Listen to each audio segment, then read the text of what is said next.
So we just had a Father's Day. What does that mean? It happens to be the first Father's Day that my dad's dead, but I feel like that's for later. Um, what I did this past Sunday on Father's Day is I took some balloons and I went to go make balloons in the park.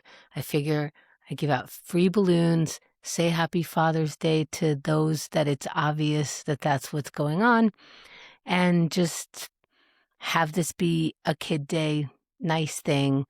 So took my bike as usual, and it's a few miles. I was going to go to Central Park. There's a couple of spots that are for kids, like the zoo or the carousel. Um, and I used to do it in Central Park. For those who have seen, if you haven't seen my beautiful balloon artwork, please search through the videos because I showed a little example. But when I did kids parties, I would go to the park and I would it was illegal to ask for money for any kind of like art or like you had to have license. So, but you were allowed to say, hey, donations, whatever you want. So, as a 20 something, I would braid a balloon with three different colors, wear it as a crown as also an example of what I can do. And then, blow up some balloons so it looks all colorful in my arm and make another couple of balloon examples. And I mean, what kid doesn't want to kind of stop by that, gets distracted by that? So uh, it's how I made a few bucks in my 20s when I wasn't booked on any jobs. It was actually pretty fun. Sometimes I was on rollerblades while doing it. So I decided to try that. It's, I don't know, 20 years later or maybe longer. But I thought it'd be a good idea. So it does take me a few miles on the bike to get there. And on the way, I noticed no one's out. But I thought maybe that's Queens, maybe local fathers are, barbecuing in their backyard or in the park or something, and I'm just not passing by those places. But the major streets like Queens Boulevard, all the boulevards, I was like, usually there are more cars here. Now, there are more cars than your average street, I think, in the United States, but it just felt pretty ghost towny. And then I take the 59th Street Bridge, and usually on the other side of that, from Queens to Manhattan, when I get to the street level, it's a little scary right now there because there's a sharp sort of like U-turn sort of turn, but also there's a way to get out straight. And all of the delivery guys are so used to it, but it's such a narrow path and it turns really quickly and people are coming from the other side and also crossing the street. I can't even describe it, but usually there's so much back and forth. No delivery drivers. Maybe I was sharing the road with like one other person. That's unusual too. And I'm talking about cars weren't there. Usually, again, right when you get off the 59th Street Bridge, if you make a right, you are now somehow competing with cars to turn left. And even though sometimes there's a guy there sort of going like, you first, and, just directing the traffic. Last time he directed a car directly at our bicycles. It was so weird. It was like, he was like, I don't know, you. It's like, but we're already okay. No one was there. No cars were there. No cars were at the next light. Very few cars were on the road in general. Then Fifth Avenue, where there's always cars, where like when you see Fifth Avenue in a movie, the amount that they had to go through to probably clear that street, or they should have filmed on Father's Day. I don't know. It was odd. And I was like, all right, maybe everyone's at the park. They're doing something specifically. You go somewhere for Father's Day or something. And also it's the summer in New York and a lot of Manhattanites are out east or in, I don't know, they're summering somewhere. So the city does kind of empty out, especially on the weekends in Manhattan, but not like this. So I get to the park, I get to a good spot where there's usually, a lot of like in and out kids, families, um, and I blow up the crown, I put it on. I'm even wearing the overalls with the balloon animals on them. So it's like I'm not just like a person talking to myself holding a balloon and trying to talk to your kids. I am a professional person. I had professional equipment with me, and I made a heart. I blew up a couple other examples so that I look colorful, bright, and as appropriate aged kids. Like I can't give balloons to kids under what, like 2 or something. It's not good. But if they were like 5 with a parent, just like free balloons, free, and I could see the kids hear it, and they're like, well, this person just said my parents' favorite word, or like the word that, is sort of like the pass on things. Like it doesn't require anything from their parents. They know that. I could see it in their face, and their parents were just not. And when I say their parents, I don't mean that many. I mean like 2 or 3 families past. Everybody else was like an adult with no children, a couple, no kids, mostly no kids. So I decided to take a lap in Central Park, like not the full Central Park, but like a decent lap around. Mostly adults, no kids. Some kids playing, but it was like I'm not gonna disturb the kids who are climbing the rocks. Like their balloon's gonna pop in a second, and it's just ridiculous. So it was a ghost town. I know on Mother's Day, you can tell it's Mother's Day.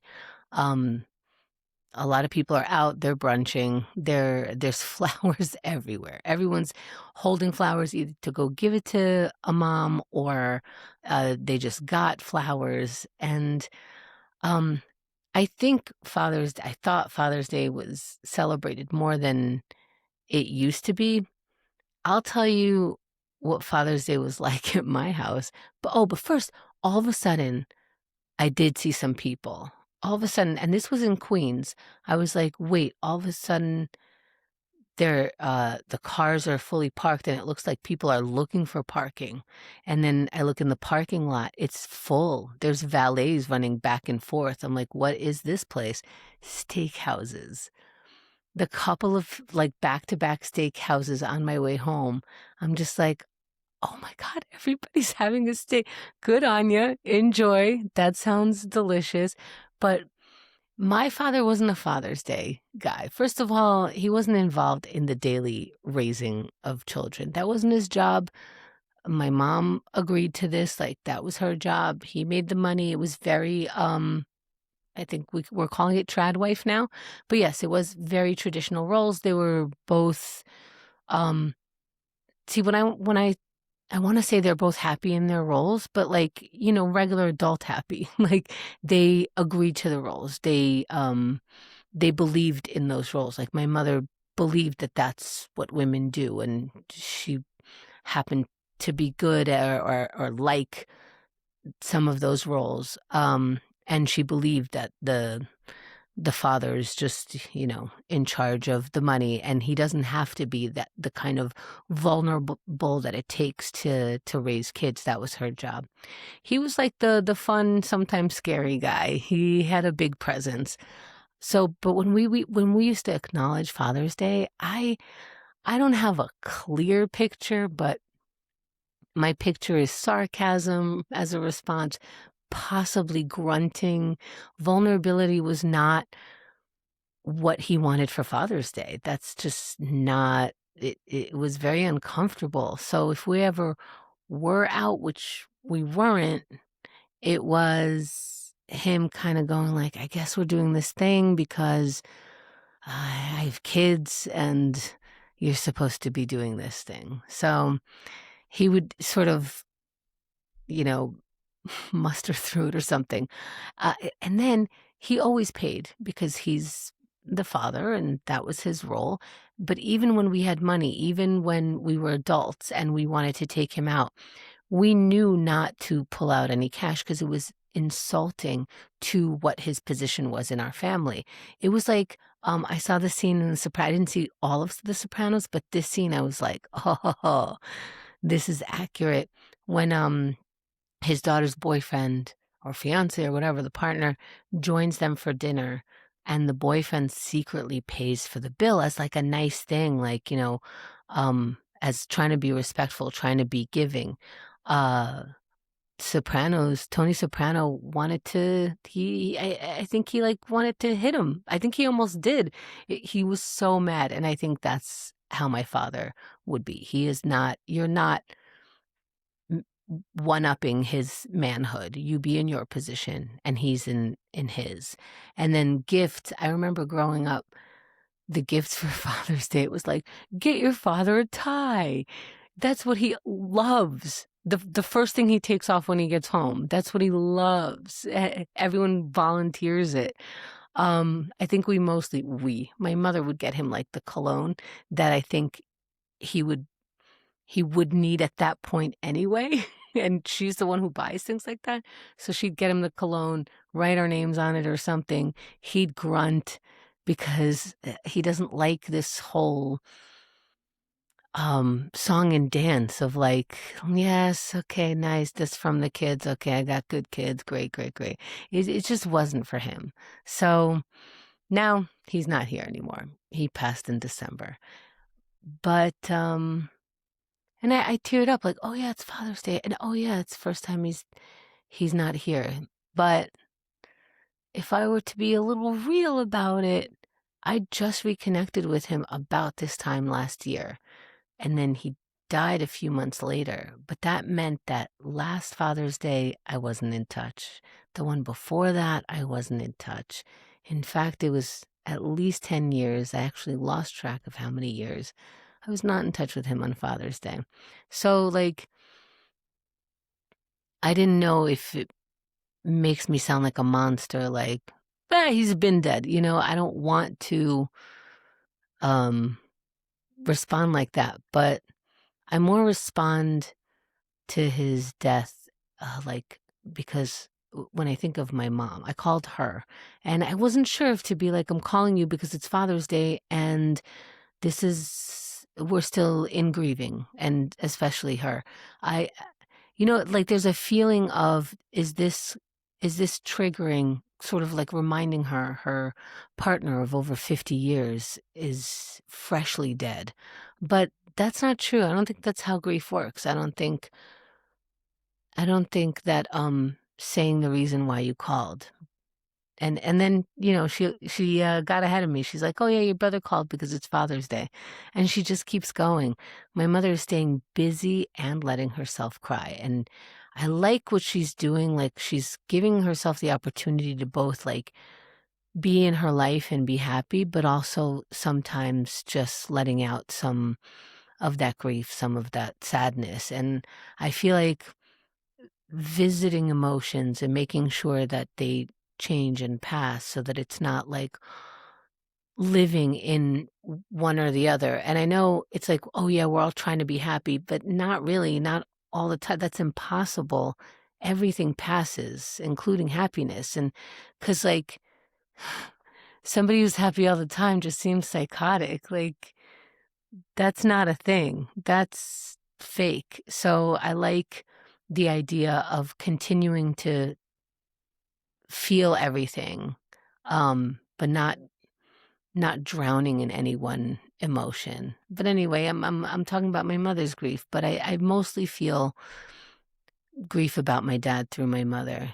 I can't imagine like that person is right next to you for 50 something years, and you have this life, and it just switches, and that's a lot. But I say, I hope you all had a good day, whether you've ever had a father or lost a father or still have a father, not talking to your father. I mean, let's live our lives. I feel like they would have wanted it that way. And even if they didn't, what are you going to do? Let's live life. Yeah, if they didn't want you to, then do it anyway, because it's yours. What am I saying? Like, what do I need to finish with a PSA? I don't know. Happy Father's Day, happy regular day. Hope you had a good weekend. Hit a button. Yeah, hit a button. Thanks for hitting my button. Goodbye.